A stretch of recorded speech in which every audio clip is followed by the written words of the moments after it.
परिवहन विभाग के पूर्व कांस्टेबल सौरभ शर्मा के मामले में सियासत थमने का नाम नहीं ले रही है। मामले में पूर्व परिवहन मंत्री भूपेंद्र सिंह और उपनेता प्रतिपक्ष हेमंत कटारे आमने सामने आ गए हैं। दोनों के बीच वार पलटवार का दौर शुरू हो गया है। शुरुआत में कांग्रेस के निशाने पर मंत्री गोविंद सिंह राजपूत थे, लेकिन अचानक ही भूपेंद्र सिंह पर हमले तेज हुए हैं। इसके पीछे क्या वजह है, देखिए इस रिपोर्ट में।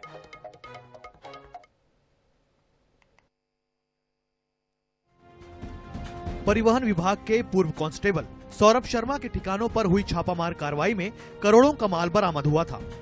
पहले लोकायुक्त, उसके तुरंत बाद इनकम टैक्स और उसके बाद ईडी ने कार्रवाई की। कार्रवाइयों को करीब 1 महीने से ज्यादा समय बीत चुका है, लेकिन अब तक सौरभ शर्मा की गिरफ्तारी नहीं हुई, जिसे लेकर कांग्रेस सवाल उठा रही है। ये 1 महीने से फरार है तो स्वाभाविक है जांच एजेंसियों पर सवाल उठेंगे। स्वाभाविक है जांच एजेंसियां सरकार से मैनिपुलेशन में काम कर रही है। क्या कारण है कि ये पन्ने पब्लिक डोमेन में आ रहे हैं पर असली डायरी नहीं आ रही है? क्या कारण है कि 66 पन्ने कहाँ हैं? किसको किसको पैसा जाता था? चोरों को बचा क्यों रही है एजेंसियां? जिसके भी पास पैसा जाता था उसका नाम अगर डायरी में है, सौरभ शर्मा नहीं मिल रहा तो डायरी के हिसाब से पूछताछ करो। आखिर 1 महीने में आप ये पता नहीं कर सके कि इसमें डायरी में कहां कहां पैसा गया, तो फिर इसका मतलब क्या है? इसका मतलब है कि चोरों को बचाना है तो एजेंसियों का उपयोग करना है।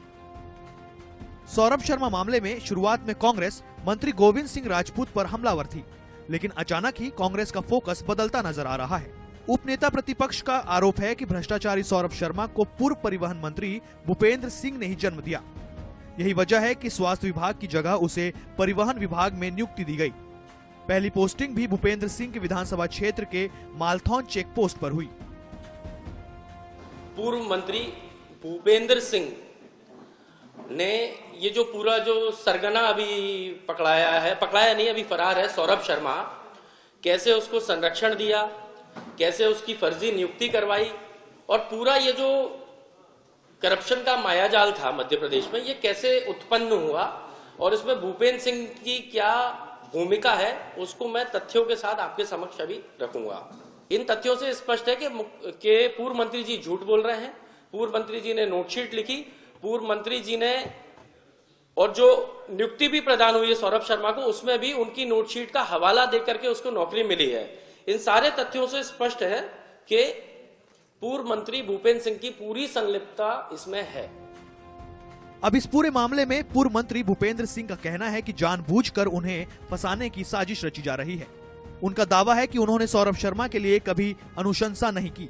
दूसरी तरफ कटारे उन्हें राजनीति से संन्यास लेने की सलाह दे रहे हैं। मेरा राजनीतिक जीवन खुली किताब की तरह है, और उन्होंने कहा कि सौरभ शर्मा की नियुक्ति मालथौन चेक पोस्ट पर मेरे समय में हुई थी। मेरे समय में सौरभ शर्मा की न केवल मालथौन चेक पोस्ट, किसी भी चेक पोस्ट पर नियुक्ति नहीं हुई।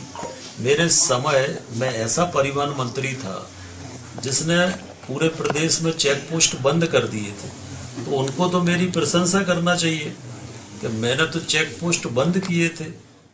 कल मेरे द्वारा पत्रकार वार्ता आयोजित कर पूर्व मंत्री भूपेंद्र सिंह जी पर तथ्यात्मक आरोप लगाए गए थे, और जो मैंने आरोप लगाए उस हर एक आरोप का मैंने तथ्य और एक संबंधित कागज प्रस्तुत किया, जिससे कि मेरे आरोप प्रमाणित हो रहे थे। मैंने वो नोटशीट भी दिखा दी। ये वह नोटशीट है जिसमें भूपेंद्र सिंह जी का हस्ताक्षर है, और वो स्वयं कलेक्टर के एक ऐसे पत्र का संज्ञान ले रहे हैं जो कलेक्टर ने उनको कभी लिखा ही नहीं है, लेकिन स्वतः संज्ञान ले रहे थे क्योंकि उनको इस भ्रष्टाचारी सौरभ शर्मा को संरक्षण देकर के मोटी कमाई करनी थी। सौरभ शर्मा के मामले में सियासत गरमाई हुई है, लेकिन सवाल यही है कि आखिर राज्य और केंद्र की जांच एजेंसियां उसे अब तक ढूंढ क्यों नहीं पा रही। शर्मा के सामने आने के बाद ही असली सच भी सामने आ सकता है। INS 24/7 के लिए भोपाल से अंकुश मौर्य की रिपोर्ट।